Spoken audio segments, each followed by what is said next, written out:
Not connecting. Zoom calls dropping. Ugh, it's frustrating. Let's end your frustration by signing up for fiber internet in Clinton. Click the Connexus icon at DeWittDailyNews.com.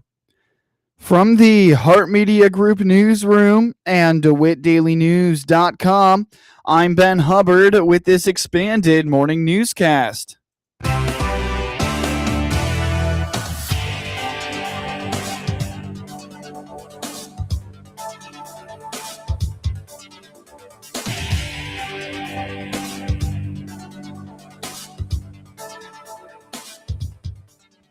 Good morning and thanks for being with us. I'm your host today, Ben Hubbard.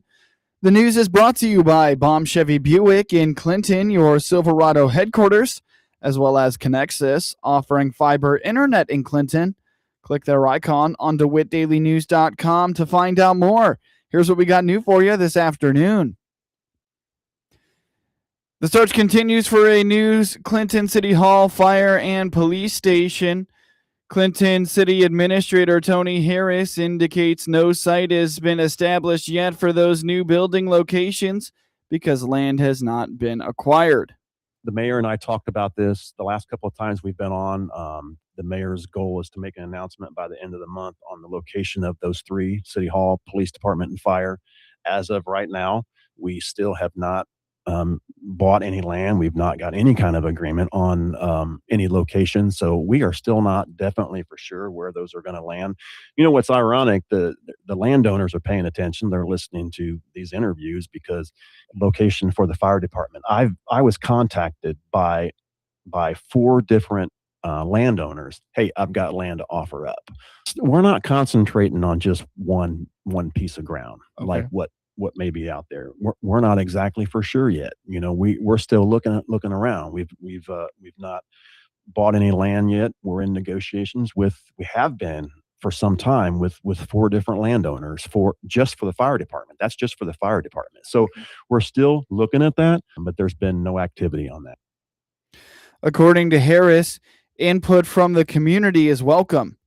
He indicates that they have a general idea of the cost of the projects, but are waiting for more details before they commit to that figure. Oh, and the mayor, I talked to her after the meeting last night, and she did want me to mention, we want to hear from the public. You know, if someone's got some ideas, we think we know what we need for the fire department. We need an entire block to really make that work. We're open to suggestions. We're open to, if anybody has any different ideas, contact the mayor, contact me, contact the commissioner, and we'll definitely look into it. But there's been no commitment yet. We were given a budget number, but I don't want to give that budget number because it's just off the cuff of our treasurer on what we think we can afford for all 3 of those. But we're still looking at it. We're still looking at the book. So we've got a number, but we're not sure exactly if there's more that we can make happen with that number to make it grow. City Hall, police, and fire stations have been among the top priorities from the city's strategic plan completed nearly 3 years ago. Coming up shortly on this expanded newscast this morning, summertime means more Social Security releases annual list of baby names. Summertime means more mobility for just about everyone, and that is why a Central Illinois domestic violence advocacy group is seeing an uptick in calls for services. Andrea Coker with Willow Tree Missions in Piatt County explains that while completely pinpointing the exact cause for the influx is difficult, the months of May, June, and July consistently experience a higher volume of service requests because the summer downtime allows victims to take the necessary steps to build a different life and safely separate from abusive environments before the upcoming school year begins. Historically, these kind of summer months, the May, June, July, tend to be a lot busier. While there's no way for me to completely pinpoint what's causing that, the feedback that I receive is that oftentimes people are trying to make decisions to keep them and their children safe before the start of a new school year. So that maybe they've put up with a relationship or they've been taking the steps to build a different life, or maybe we've been working together for an extended period of time.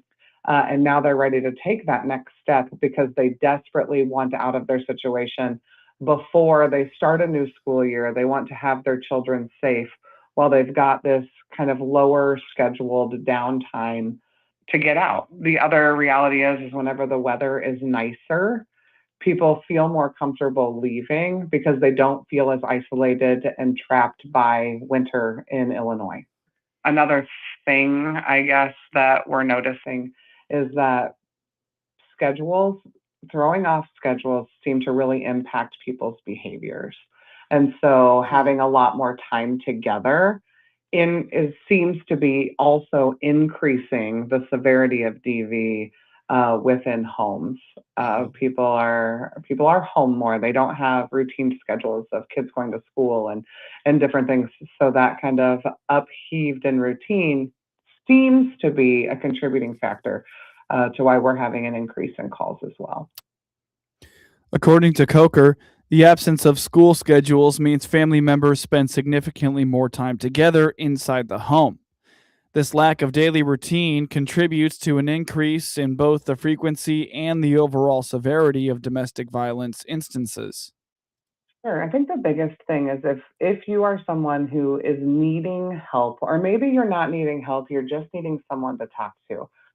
We have absolutely no problem remaining completely anonymous. If you just want to ask questions, if you just want to talk about what's going on in your life because you need a little bit of validation. A lot of times abusers really harp on the fact that the person they're abusing is, quote, crazy or unwell, mentally unstable. And that is almost never the case. So having someone listen to you and be able to support you and know that you are not, quote, crazy, because we see it all the time and we know that's a tactic that abusers use, and we're happy to just listen. Sometimes that's all the support that people need, is they just need someone to hear them and listen and understand and not judge them. And we're honored to be able to provide that to people, even if that's all they need. If you or someone you know is experiencing domestic violence and needs assistance, please contact the Willow Tree Mission's 24-hour support hotline at 217-762-2350. Visit willowtreemissions.org or find them on Facebook.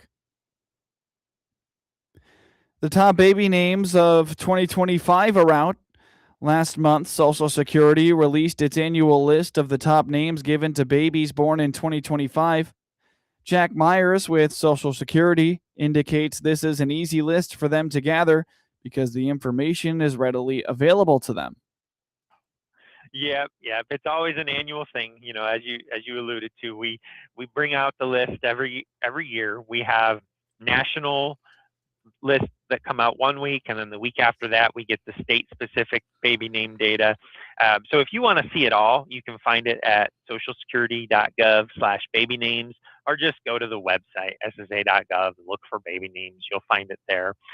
We've got the top 10 boys and girls names of 2025 for the U.S.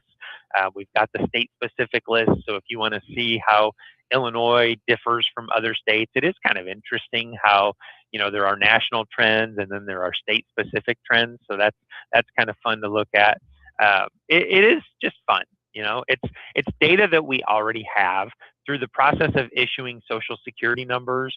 We have sort of become America's kind of source for the most popular baby names.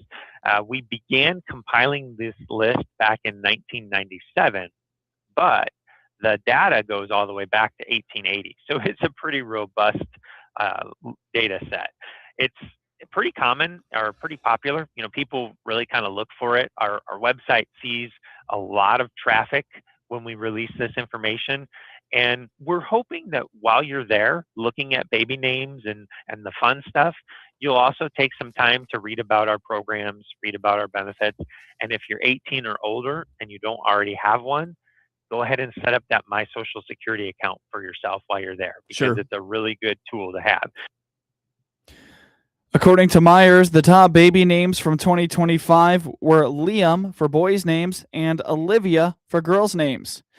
There were also two variations of Sophia, which both made the top 10 list for the United States, and Liam and Olivia were both the top names for the state of Illinois. But without further ado, let's talk about the names. Top 10 national list: boys, Liam, Noah, Oliver, Theodore, Henry, James, Elijah, Mateo, William, and Lucas. For the girls, it's Olivia, Charlotte, Emma, Amelia, Sophia with a PH, Mia, Isabella, Evelyn, Sophia with an F, and Eliana. Now, this is interesting because we do distinguish between names that are spelled differently. So when you consider that Sophia with a PH is number 5 and Sophia with an F is number 9, there are a lot of Sophias that were born in 2025. I can say that for sure. Yeah, sure. So, and it's kind of a similar trend with the state of Illinois. And for the state data, we have numbers. So state of Illinois, Sophia with a PH was number 3. Sophia with an F was number 7. So Sophia with a PH, 473 of them. With an F, 343. The number 1 girl's name was Olivia, and there were 501. So if you look at that, 473 plus 343, there are a lot more Sophias than even the most popular name, which was Olivia. Check out ssa.gov/baby names for the complete list for the nation as well as Illinois. You're listening to the WHOW Morning Show. Let's take a quick break with a word from our sponsors. Looking for a new Silverado? This is Scott Baum from Baum Chevrolet Buick here in Clinton. We have a good selection of new Silverado inventory. We have Silverados in 1500s, 2500s, and 3500s with several trim levels: custom, LT, RST, LTZ, and yes, even high countries. All our inventory is priced for our summer savings season. Baum Chevrolet Buick. Together, let's drive. BaumChevroletBuick.com right from the start. It's the quiet moments you count on. A call that connects instantly, a show that never buffers, a home that just works. That's the difference with Connexus Fiber Internet. We built a buried fiber network designed for consistency, earning us the title of top-rated fiber internet provider in Illinois. With plans starting as low as $25 a month and 3-year price lock options, it's reliability you can feel without the unpredictability. Because with Connexus, connection means everything. Experience better at Connexus.com. Nothing Connexus like Connexus. News time is 21 minutes after the top of the hour. You're listening to the WHOW Morning Show. Line crews from across the Midwest converged on Illinois in the aftermath of last week's storms. Multiple tornadoes across the state led to over 400 downed power poles, knocking out power for more than 9,000 residents. Brian Bretsch, Public and Media Relations Manager at Ameren, reported last Thursday that the utility called in support from states such as Ohio, Kansas, Tennessee, Michigan, and Missouri. Right now we have 1,500 resources, boots on the ground right now working restoration efforts all the way from the west part of our service territory, northwest part of our service territory from Galesburg all the way to the Indiana border in Coles County. So lots of downed power poles right now. The count that I had this morning was nearly 400, just strong winds. We've got some tornadoes that we were waiting for the National Weather Service to identify as tornado related, but just lots of poles down, and poles are usually what slows down a restoration effort because setting one on average is between like 3 and 4 hours. I can tell you we've got crews from Kansas, Tennessee, Michigan, Ohio, and Missouri who are helping throughout our service territory with these restoration efforts. Ameren, Illinois reminds customers that if they see a downed power line, they should report it immediately at 800-755-5000. Always assumed a downed line is live and highly dangerous, even if it is not sparking. Grant funding through USDA Rural Development is assisting with a healthcare project in southern Illinois. Jesus Ortega is the state director for USDA Rural Development. Yeah. So, rural healthcare access is very important to farm families who work long hours and often live miles from the nearest clinic. So, access to healthcare is critical. I'm glad to announce that USDA invested $800,000 to help Clay County build a new medical building in Louisville that expands primary care and brings behavioral health services to the community. USDA was able to provide this $800,000 grant for a 5,300 square foot medical new building. The new building has allowed Clay County Hospital to expand operations, offer additional primary care hours, and begin offering behavioral health services. This new medical building serves more than 1,130 residents of Clay County. This provides access to additional healthcare services, and through USDA's Community Facilities Program, the agency offers direct loans, loan guarantees, and grants for public service buildings to improve the quality of life, develop, and sustain rural America. Learn about many different USDA rural development programs at rd.usda.gov/il. The clock may be ticking on his time in office, but Illinois senior senator wants Congress to act on the future of Social Security. In a report last week, Social Security trustees said trust funds are expected to be depleted by 2032 unless Congress takes action. For Dick Durbin, this issue means 3 million Illinoisans could lose out on 22% of their benefit checks, a move that he says led him to work with lawmakers across the aisle. We got a notice last week that Social Security is going to see a dramatic cut in benefits to Social Security recipients in 6 years. And I was around, if you can believe it, when we passed the original reform of Social Security in 1983. We said we're going to make changes to Social Security so we can count on every single payment for 50 years. And it worked. It worked. And who agreed to it? President Ronald Reagan and Speaker Tip Foley. I'm sorry, Tip O'Neill. I was thinking of Tom Foley. Tip O'Neill. They reached an agreement, and the agreement worked for 50 years. Now what we're doing is trying to come up with something similar. Bill Cassidy, the senator from Louisiana, Tom Tillis, senator from North Carolina, 2 Republicans have joined me, and Senator Tim Kaine of Virginia to call for action by Congress this year to save and fortify Social Security. We need to do it, and we should do it on a bipartisan basis. And I think it'd be a step toward healing the wounds between the two parties. Of course, Congress should pass it. Whether they will, I can't say. It's a tough one, and it's politically tricky. But the people who are counting on it, there are quite a few people in our state. I believe it's around 3 million who receive Social Security benefits, and the average pay is between $2,000 and $2,500 a month. If we do nothing, that monthly paycheck will be cut by almost $500. That's going to be a hardship on a lot of people who live on the Social Security benefits. Outside of Illinois, Social Security guarantees income to over 70 million Americans. Durbin says that a cut to the program would significantly impact retirees and disabled workers. It's a long process to become an Illinois FFA major state officer.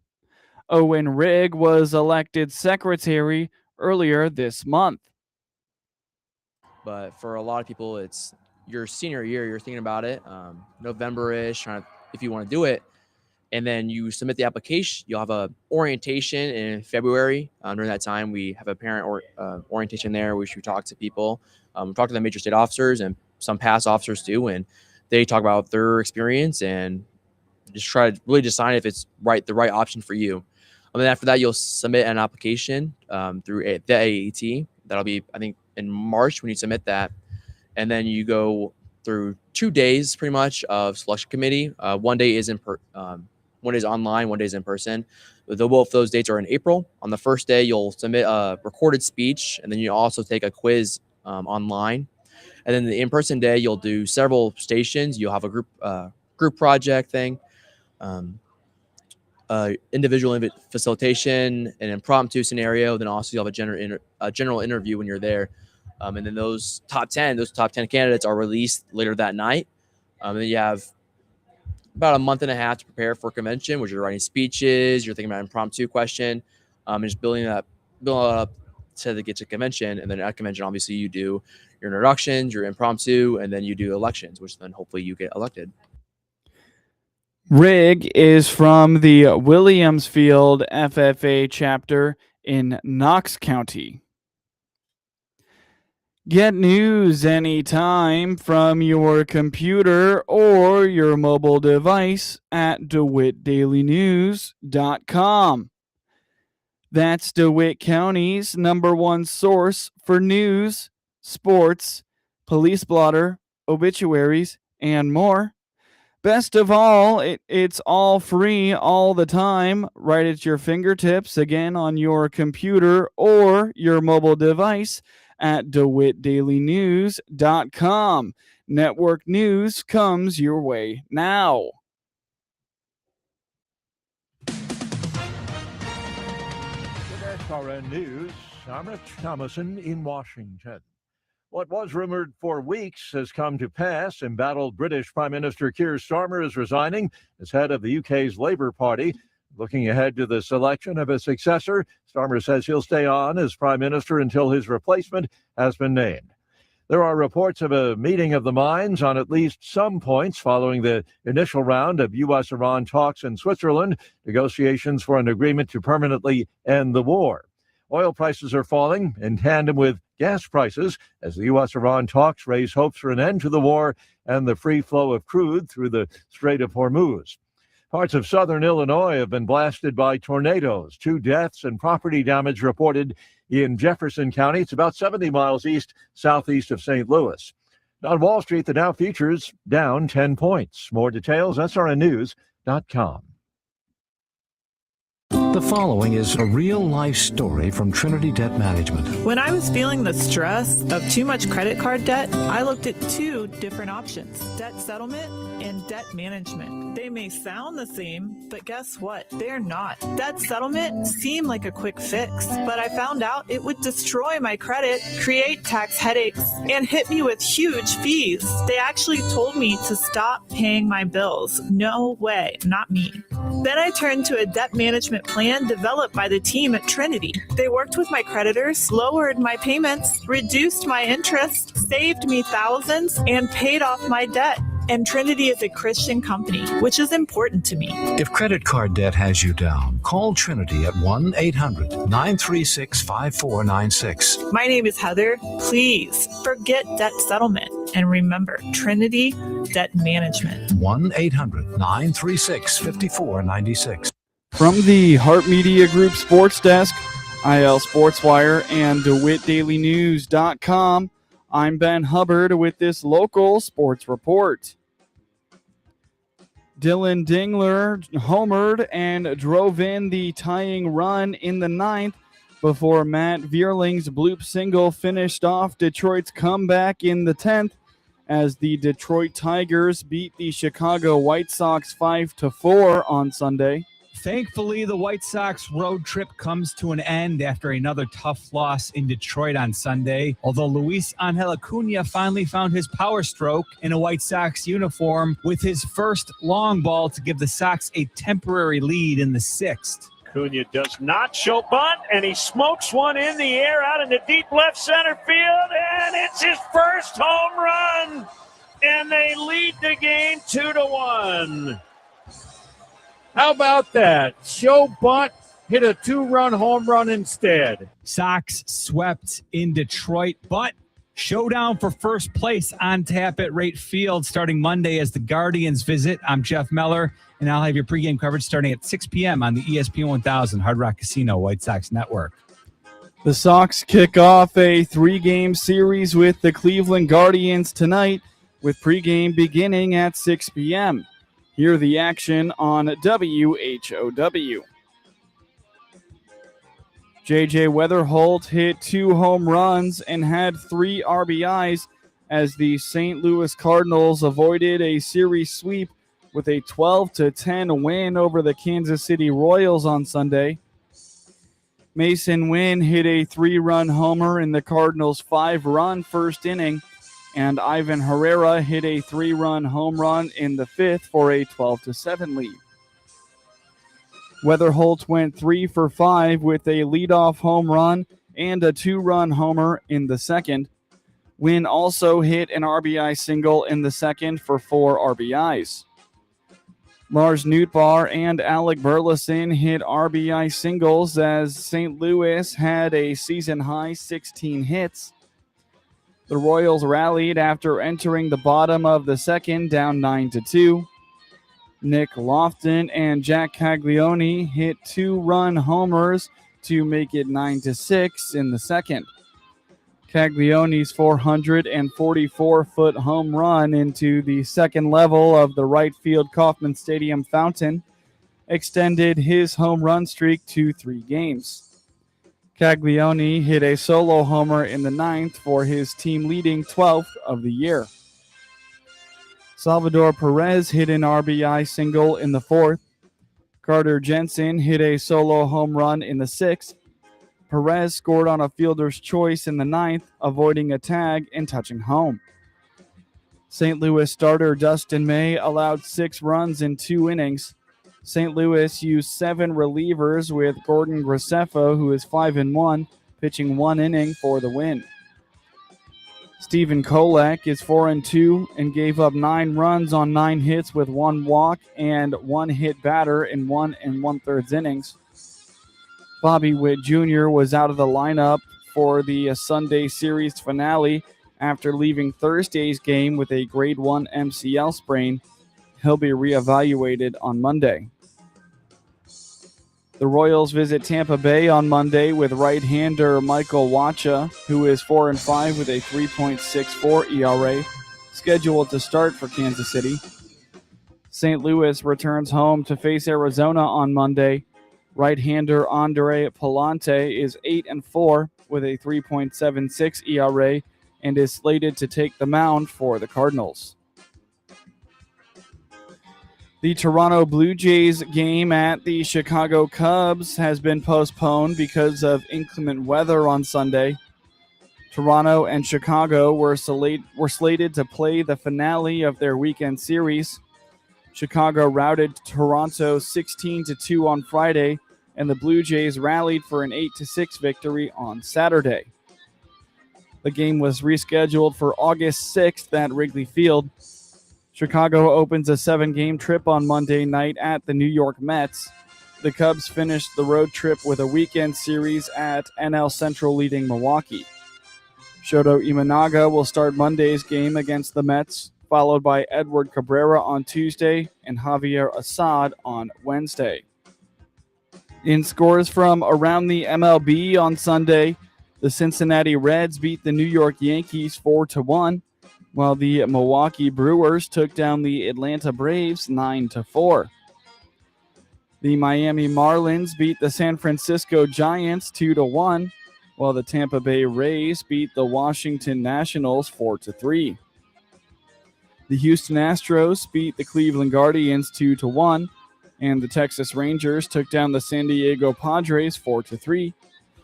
The Pittsburgh Pirates beat the Colorado Rockies 8-6, while the Minnesota Twins beat the Arizona Diamondbacks 4-2. Winning a U.S. Open is never easy, even when holding a 6-shot lead entering the final round. Wyndham Clark felt every bit of that pressure at Shinnecock Hills, but nevertheless emerged victorious on Sunday afternoon after grinding out a final round 73 to post 4 under, beating Sam Burns by 1 stroke to claim his 2nd national championship. With the victory, Clark became the 23rd man to win multiple U.S. Open titles and just the 9th to go wire-to-wire at the U.S. Open, but his ability to convert his A-game into major trophies was on full display this week as he outlasted the field, the course, and the crowd to host more U.S. Open hardware. On a day where everything was working against him, Clark dug deep to produce just enough moments of brilliance to get the job done. That's what the U.S. Open demands more than anything else. And all week, he was the man up to that task better than anyone else. Clark now makes it 10 American winners in the last 12 U.S. Opens as the national championship stays on home soil once again. He joins Tiger Woods with 3, Bryson DeChambeau, Brooks Koepka, and Retief Gunsen, all with 2, as the only men to win multiple U.S. Open titles since 2000. And he's one of 4 players alongside Scottie Scheffler, Rory McIlroy, and Xander Schauffele to win multiple major titles over the past 5 years. That's quite the resume boost for a man who entered this year's tournament with just 2 career top 20s in major championships, but he's proven that when he is at his best, his game can hold up to the toughest test in golf better than just about anyone else. Following Clark's first place on the podium, Sam Burns finished second, 3 under, and Tom Kim was 1 under to finish third. Scottie Scheffler, JT Poston, Keith Mitchell all were even to tie for 4th. Get highlights of your local high school program by finding IL Sports Wire on your preferred social media platforms, and get local sports anytime at DeWittDailyNews.com. This is staff meteorologist Jennifer Wojcicki with your regional radio forecast. Cloudy skies with a few peaks of sun today, with daytime highs approaching 74. Northerly winds 10 to 20 miles per hour. Lows dip down to about 53. Tonight, clear skies. High temperatures reach up to 78. Tomorrow, mainly sunny skies. Hear weather twice an hour or online anytime at DeWittDailyNews.com. Right now, 59. Let's check Ag News on the RFD Radio Network. I'm DeLois Yonke. After calculating numbers from June 11, more storms last week and more storms yesterday. The June 11 tornado outbreak brought at least 21 tornadoes to northern Illinois and northwest Indiana. 13 of those were in Illinois. 2 of those that day hit an EF3 intensity with winds stronger than 135 miles per hour. That was on the 11th. There were 4 more tornadoes confirmed Wednesday in western and central Illinois, with National Weather Service crews still surveying damage in central Illinois, with possibly more to be added to the count in the coming days, not to mention the storms over the weekend. Illinois may very well by now have more than 150 tornadoes, a record for a year's worth, not even halfway through 2026. There were 142 tornadoes in all of 2024. Illinois, going back to 1950, averages just 54 per year. But in recent years, there have been many more. Last year, 126. In 2023, 121. You can track recent severe weather from the National Weather Service website at weather.gov. In D.C., it's an issue that keeps coming up, including at a recent Senate Ag Committee hearing, the disconnect between tariffs to open markets and continued ad hoc farm assistance, as our Washington correspondent Matt Kay reports. The question was trade versus aid. First, almost $30 billion